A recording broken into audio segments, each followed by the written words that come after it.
Alright, gotta be quiet. It's gonna be a really quick review of Godzilla. I bloody loved it. Oh man. This is everything I've wanted to see in a Godzilla film forever. This puts Roland Emmerich's to shame. Where do I even begin? It's okay, it's not perfect. It's not the second coming of Christ, I'll give you that. This is gonna be one of 3 parts. I'm gonna do this quick review, a fuller review tomorrow, and a spoiler review. Anyways, this is how Godzilla should be. Now, of course, I don't think it's perfect.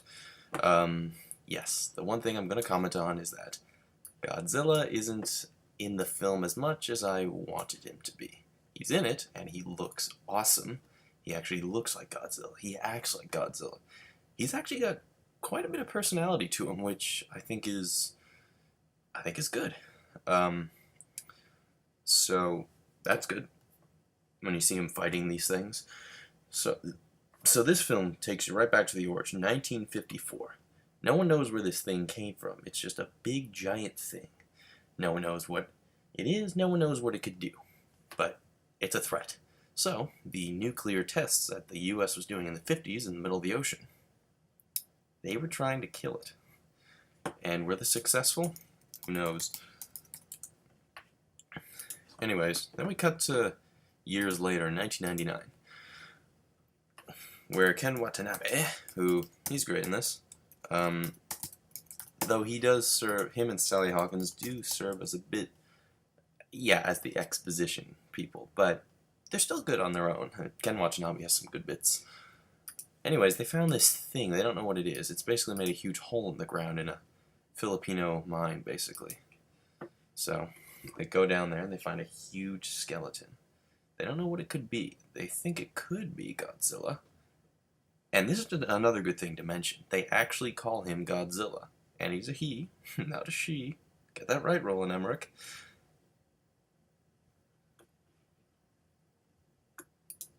Yeah, Godzilla's a he. They actually call him Godzilla, which I'm glad they do. You know, I'm kind of sick of those films. Like, you know, Batman Begins did that a bit. Man of Steel did that. They're in this Fantastic Four reboot, but they don't call them by their name till towards the end. Well, in Batman Begins, they did about the middle the way through, so that's a bit understandable. But Man of Steel, it's like they didn't call him Superman till like 20 minutes left. So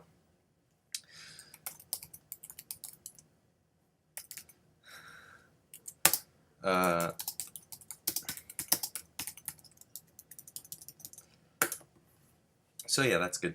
Anyways, cut to Janira, a place in Japan where there's a nuclear power plant. Bryan Cranston, who's excellent in this movie, you know, he's in a lot of the marketing advertising, which I don't see why not. I mean, you know, Breaking Bad and all, everyone knows him.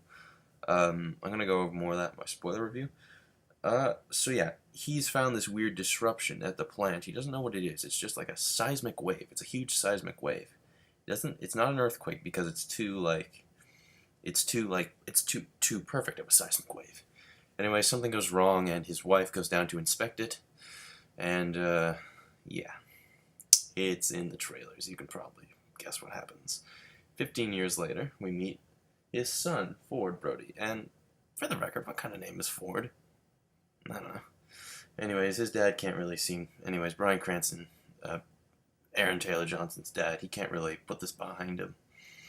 And, you know, Ford just thinks he's kind of crazy, but whenever Bryan Cranston mentions his mother, his wife, you can see it in his eyes. He's like, come on, don't do this to me.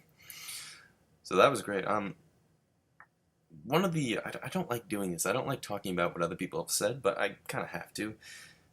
People said, you know, Taylor Johnson's a bit stiff. I don't see it. I mean, yeah, there are bits where he's a little more stoic, where I think he shouldn't be, but no, I don't see him as stiff. I see him as good. He's good for the role. You can see it in his eyes. Well, most of the time, at least. Anyways, so he's a soldier. He's a bomb diffuser. And his wife, Elizabeth Olsen, oh god, she's so beautiful. Alright, just gonna go over this quick. They're playing Quicksilver and Scarlet Witch in Avengers Age of Ultron. So if you knew that before going into this movie, you're looking at probably incest or something. Well, they're really a cute couple. She's a nurse and they have a son together. Anyways, but let's talk about the main thing of this film. Godzilla, of course. Yeah, he doesn't appear until almost halfway into the film. I don't see that as too much of a problem because, look, you want to get technical. Godzilla in 1954 Godzilla, he was in the film for 17 minutes. That film is about an hour 35 minutes, I think, 95 minutes. So there's that. So I guess, we have standards today. I mean, you can clearly show them. I mean, they've shown them in all the advertisements. So there's that. Um, but then there's the other creatures, the Mudos, which weren't advertised as much because they were new creatures. You saw them and you see what they look like. They're pretty cool. They got really cool looking eyes. They look like just lines, big like sort of orangey red lines. They're really cool.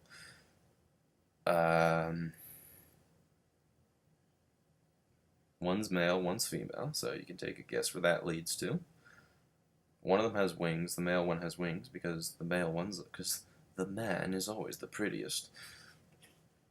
That's cool. And then when we finally get to see Godzilla himself, oh man, oof, it is just, oh, people were clapping in the theater. Just seeing him and hearing him roar. His roar, oh, nerd boner. I'm hearing that for a while. He's got nice looking eyes as well, Godzilla, and a good set of teeth. So yeah, yeah, that's basically the rundown of the film. The fight scenes are good. Yeah, one of them is a giant cock tease. I'm not gonna lie. I also think there were quite a few scenes like deleted from the film because you can see in the first teaser there's a scene where David Stratham he's like giving like a big like lecture-y thing like basically a mission plan on land. That wasn't in the film. There was a scene in the Asia trailer where you actually see the Moto sort of fly down and go right into Godzilla. That's not in the film either. They fight, yeah. There's sort of a scene like that. And, okay, I don't know how much of this is a spoiler now. This is going to be the last thing I'm going to end off at. The one thing I wanted to see that Godzilla is known for, his signature attack, we'll call it, is in the film. And it was beautiful. Just downright beautiful. Alright, that's all I'm going to say. This is going to get a very high 9 out of 10 from me. Or 8.5 to 9, maybe. Actually, yeah, 9. This film is awesome. I'm definitely going to watch this again. But it's funny because, like, all the summers past, my most anticipated films, they always come out in May. And it's like May 15th, 16th now, I guess. So, yeah, this is getting a solid 9. But I'm going to do a more in-depth review tomorrow. And a spoiler review. So, yeah. What did you think of Godzilla? And I was not disappointed. This is everything I want to see. And like, oh, thank God, Godzilla actually looks like Godzilla. So, there's that. But it is now 1:30 in the morning, and I am tired. They didn't have a midnight release. They had a 10 p.m. release. And I'm looking rough. Alright, that's Godzilla, and yeah, I think this might just be my favorite film of this year so far. I don't know.